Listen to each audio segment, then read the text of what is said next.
اعوذ باللہ من الشیطان الرجیم بسم اللہ الرحمن الرحیم ان اللہ ملائکتہ یصلون علی النبی یا ایھا الذین آمنوا صلوا علیہ وسلموا تسلیما اللہم صلی علی سیدنا شفیعنا وحبیبنا وطبیبنا وکریمنا ومولانا محمد وبارک وسلم صلوا علیہ صلاۃ وسلام علیک یا سیدی یا رسول اللہ صلی اللہ تعالی علیہ وسلم۔ حاضرین، خانقاہ عالیہ خدا نمایہ میں حضرت شاہ سید احمد بدیع الدین زندہ شمدار قطب مدار رحمۃ اللہ علیہ کے حالات زندگی اور آپ کے تعلیمات اور آپ کے مجاہدات اور آپ کے اعتکافات پر بیان جاری ہے۔ حضرت شاہ بدیع الدین زندہ شمدار رحمۃ اللہ علیہ نے ہندوستان کی زمین کے اوپر اپنے فیض کا ایک بستر بچھا دیا۔ مشرق سے مغرب اور شمال سے جنوب تک حضرت شاہ بدیع الدین زندہ شمدار رحمۃ اللہ علیہ کی چلہ کشی ہوتی رہی۔ پورے روئے زمین ہندوستان کو اپنے اعتکافات کے ذریعے سے اور اپنے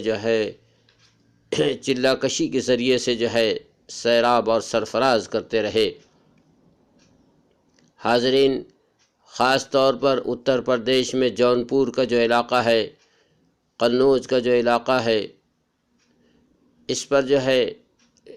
لکھنؤ کا جو علاقہ ہے، اور اس کے علاوہ کانپور کا جو علاقہ ہے، اس سرزمین کو حضرت شاہ بدیع الدین زندہ شمدار رحمۃ اللہ علیہ نے خوب سیراب فرمایا۔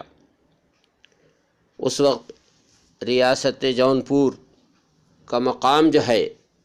جیسا کہ آج ہمارے نزدیک ہندوستان کا پائے تخت دلی ہے،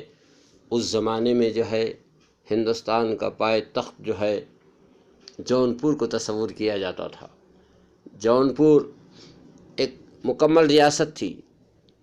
اور اس وقت جب حضرت زندہ شمدار رحمۃ اللہ علیہ جونپور کی سرزمین پر معتکف ہوئے تو وہاں کا بادشاہ جو تھا وہ مسلم تھا اور حضرت کا بڑا عقیدت مند تھا، اور وہ حضرت کے فیوض اور برکات کو حاصل کرتا رہتا اور اپنے حکومت کو وہ چلاتا تھا۔ حضرت نے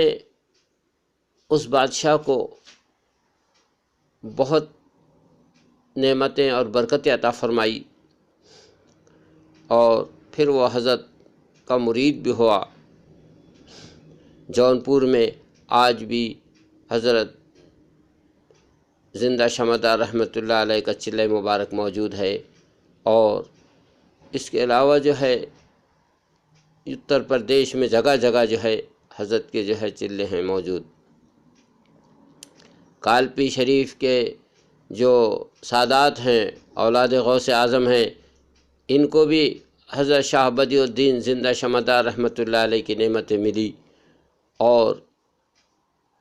سلسلہ مداریہ کے ایک کامل شیخ جو بہرائچ شریف میں ہیں، حضرت اجمل بہرائچی رحمۃ اللہ علیہ کے نام سے مشہور ہیں، تو حضرت اجمل بہرائچی رحمۃ اللہ علیہ کا فیض پوری طرح سے کالپی شریف میں پہنچا، اور کالپی والوں کو حضرت اجمل بہرائچی رحمۃ اللہ علیہ کی نعمت اور خلافت حاصل ہے۔ اس کے علاوہ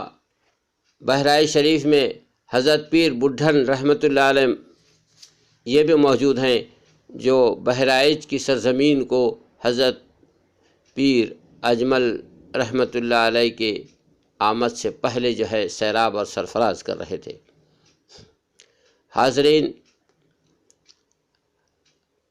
سرزمین بہرائچ کو حضرت سیدنا سالار مسعود غازی رحمۃ اللہ علیہ کے بعد سلسلہ مداریہ کے جو شیخ ہیں پیر بڈھن شاہ مداری رحمۃ اللہ علیہ نے آپ کے بعد سرزمین بہرائچ کو سرفراز کیا اور سیراب کیا۔ حاضرین، رسول پاک صلی اللہ تعالیٰ علیہ وسلم سے جو نعمت حاصل زندہ شمعدار رحمۃ اللہ علیہ کو ہوئی ہے وہ یہ ہے کہ رسول پاک صلی اللہ علیہ وسلم نے فرمایا الفخر فقری، میں جو ہے اپنے فاقہ پر فخر کرتا ہوں۔ رسول پاک صلی اللہ علیہ وسلم نے یہ نہیں فرمایا کہ میں اپنے نبوت پہ فخر کرتا ہوں، میں اپنی رسالت پہ فخر کرتا ہوں، بلکہ کیا فرمایا الفقر فقری، میں اپنے جو ہے فاقہ کشی کے اوپر فخر کرتا ہوں۔ تو رسول پاک صلی اللہ تعالیٰ علیہ وسلم نے حضرت زندہ شمعدار رحمۃ اللہ تعالیٰ علیہ کو وہی دولت اور نعمت فقر اور فاقہ کشی کی عطا فرمائی۔ میں نے اس سے پہلے کے بیان میں کہا کہ سحری کے وقت اور تہجد کے وقت حضرت شاہ بدیع الدین زندہ شمعدار رحمۃ اللہ علیہ کو ساور کنڈا کی سرزمین جو کھمبات کا علاقہ ہے گجرات میں واقع ہے، رسول پاک صلی اللہ تعالیٰ علیہ وسلم نے وہ جنتی طعام، وہ ملکوتی طعام اور وہ جنتی پانی جس کو کوثر کہا جاتا ہے،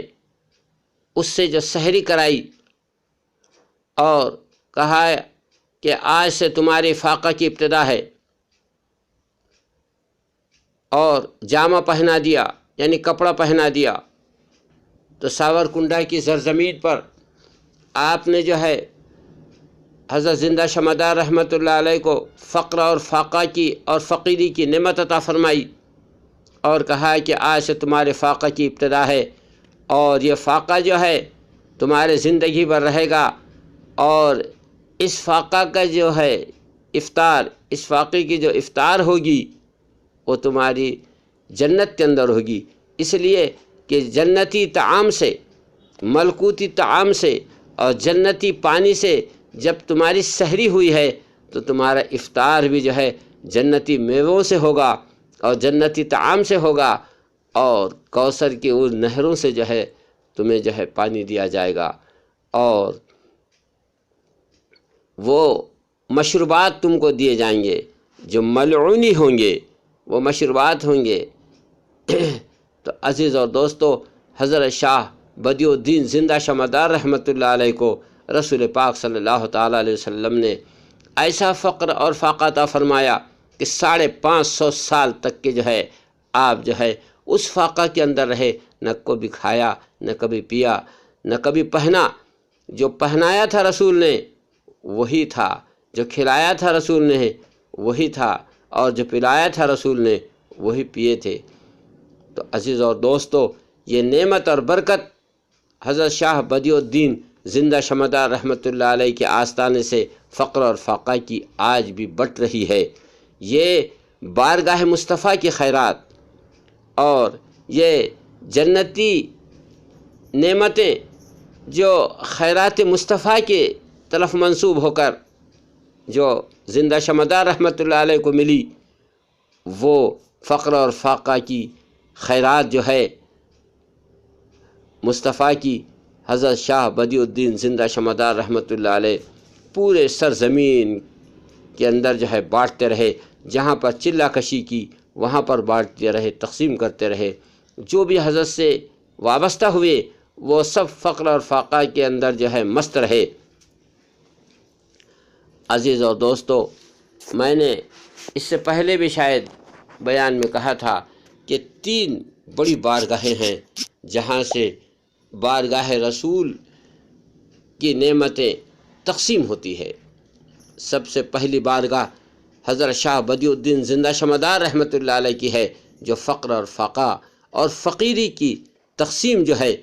وہ حضرت زندہ شمعدار رحمۃ اللہ علیہ کی چوکھٹ سے ہوتی ہے۔ دوسری بارگاہ قطب الاقطاب غوث الثقلین غیاث الکونین سید میرا محی الدین سر چشمہ سلطانی محبوب سبحانی غوث سمدانی رضی اللہ تعالیٰ عنہ کی بارگاہ ہے، جہاں سے ابدالوں کی، اقطاب کی، ولیوں کی، ابدالوں کی تقسیم ہوتی ہے۔ اس بارگاہ سے ولی بنا کر بھیجا جاتا ہے، قطب بنا کے بھیجا جاتا ہے، ابدال بنا کے بھیجا جاتا ہے۔ تو ولایت کی تقسیم بارگاہ غوثیہ سے ہو رہی ہے۔ اور تیسری بارگاہ، یہ بارگاہ جو ہے غریب نواز سرکار کی ہے۔ حضرت سرکار معین الدین حسن سنجری المعروف غریب نواز سرکار کی بارگاہ ہے، جہاں سے بادشاہت تقسیم ہوتی ہے، جہاں سے خلافت تقسیم ہوتی ہے۔ غریب نواز سرکار کی اللہ نے جو ہے رسول پاک صلی اللہ علیہ وسلم نے وہ نعمت عطا فرمائی کہ یہ جس کے سر پہ تاج رکھ دے، جسے تخت پہ بٹھا دے، ان کی مرضی ہے۔ تو تخت اور تاج اور بادشاہت بارگاہ غریب نواز سے بٹ رہی ہے، ولایت بارگاہ غوثیت سے بٹ رہی ہے، اور فقر اور فاقہ کشی جو ہے بارگاہ بدیع الدین زندہ شمدار رحمۃ اللہ علیہ سے تقسیم ہو رہی ہے۔ تو عزیز اور دوستو، یہ نعمتیں اور برکتیں جو ہے ان بارگاہوں سے بٹ رہی ہے، یہ دراصل جو ہے رسول کی بارگاہ کی خیرات ہے، اور اس خیرات کو بانٹنے کے لیے اللہ کے رسول صلی اللہ علیہ وسلم نے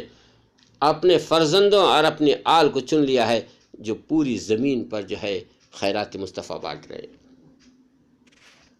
عزیز اور دوستو، انشاءاللہ اس پر اگلی گفتگو ہم کل کریں گے۔ وآخر الدعوانا ان الحمد للہ رب العالمین۔ استغفر اللہ ربی من کل ذنب واتوب الیہ، لا الہ الا اللہ وحدہ لا شریک لہ، لہ الملک لہ الحمد یحیی ویمیت بیدک الخیر وہو علی کل شیء قدیر۔